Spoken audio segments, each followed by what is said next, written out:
Disclaimer. This content is for educational and entertainment purposes only. It is not intended as professional psychological advice, diagnosis, or treatment. If you're experiencing manipulation or abuse, please contact appropriate professional services. Trauma bonding creates a biochemical addiction stronger than love, which explains why leaving toxic relationships feels impossible. If you've ever wondered why you keep returning to someone who treats you poorly, or why you can't seem to leave despite knowing better, trauma bonding is the reason. This isn't a sign of weakness or poor judgment. It's a powerful neurochemical process that literally conditions your brain to crave the relationship. Understanding trauma bonding involves examining its neuroscience, recognizing its deliberate creation, and learning how to break free. 1. The neuroscience of trauma bonding. Trauma bonding is rooted in biochemical addiction rather than purely emotional attachment. During periods of reconciliation, love bombing, or apologies, your brain floods with dopamine, oxytocin, and endorphins.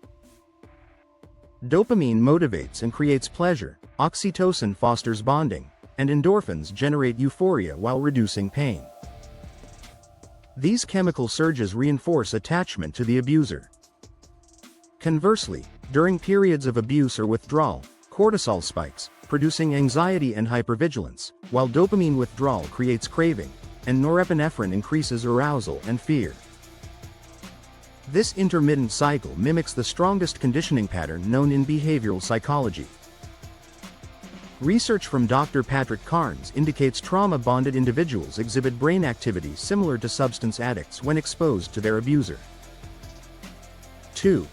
How trauma bonds are created. Trauma bonds form through a predictable cycle of idealization, devaluation, and intermittent reinforcement. First, idealization involves intense love bombing, creating a powerful positive neurochemical association that convinces your brain the person is indispensable. Devaluation follows, with sudden withdrawal or abuse, triggering dopamine craving and cortisol-induced anxiety. Intermittent reinforcement, the unpredictable alternation between affection and abuse, keeps your brain hypervigilant and constantly seeking the next reward. This process is far more potent than consistent reward, making it extremely difficult to disengage.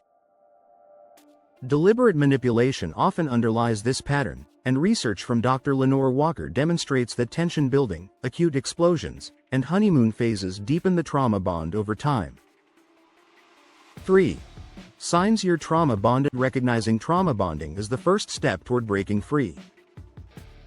Common indicators include cognitive dissonance, where you simultaneously know the person is harmful yet feel you cannot live without them.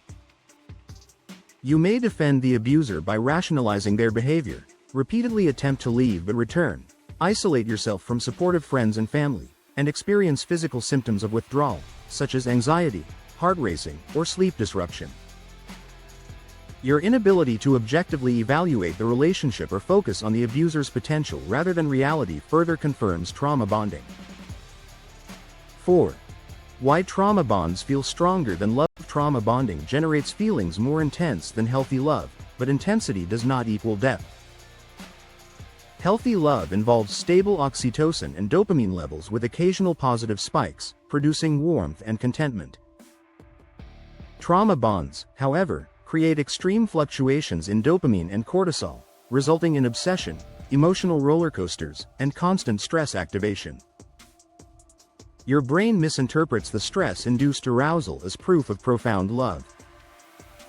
Classic psychological studies, such as Dutton and Aaron's Bridge study, show that humans frequently misattribute physiological arousal to emotional attraction. Trauma bonding operates similarly, conditioning your brain to equate chaos with passion.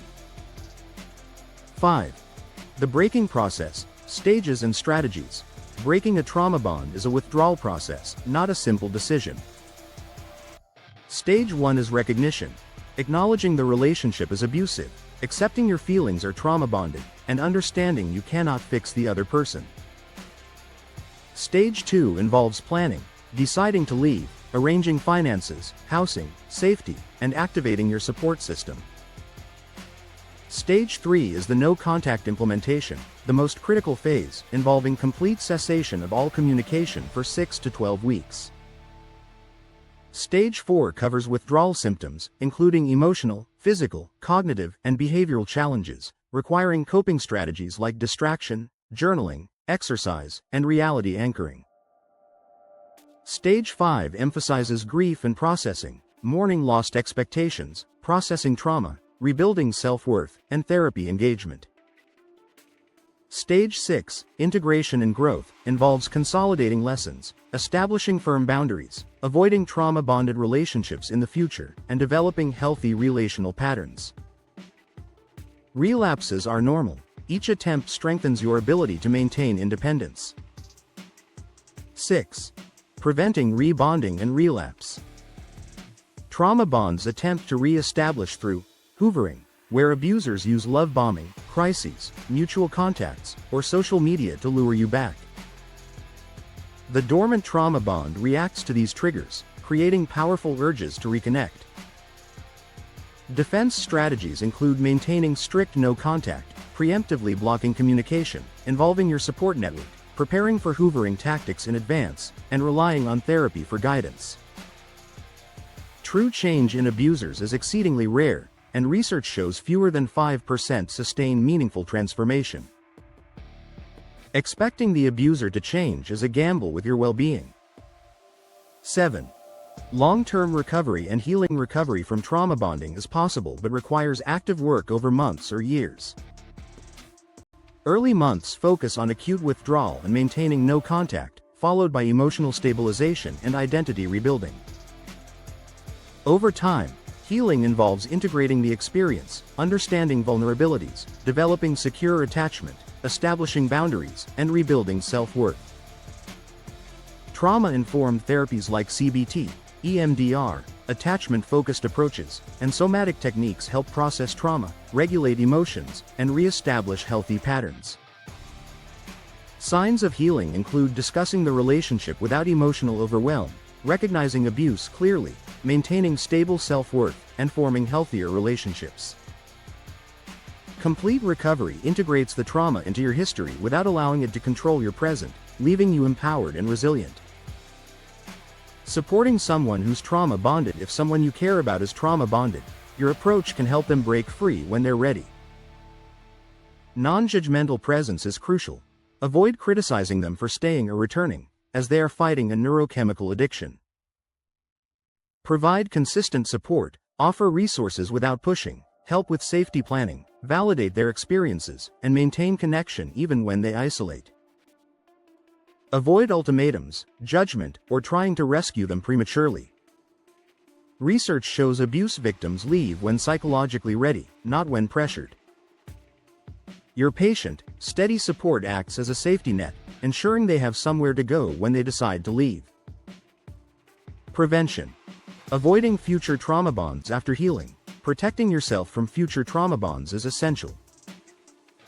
Early warning signs include love bombing, boundary testing, isolation attempts, Jekyll-Hyde behavior, intense jealousy, victim narratives, and future faking.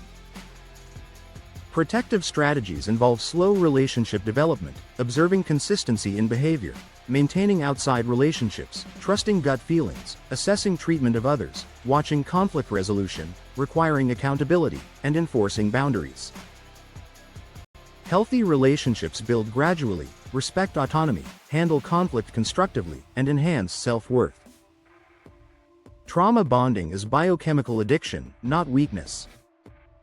Breaking free requires treating it like the addiction it is, with structured support, professional help, and tremendous self-compassion. If you're currently trauma bonded, you can break free. Others have done it, and you can too. Reach out for support today. Have you broken a trauma bond? What helped most? Share in comments. Your success might inspire someone else's freedom.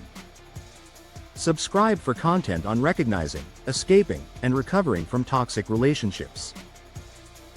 Next video: gaslighting, recognition, and recovery. Remember, the intensity of your feelings doesn't mean the relationship is right. Sometimes the strongest thing you can feel is your own worth, and walk away. Creating videos on these topics takes a lot of research and hard work. If you enjoy the content, the best way to support us is by subscribing to our channel and leaving a like and comment. Your support motivates us to keep delivering high-quality videos. This content is intended for educational and entertainment purposes only.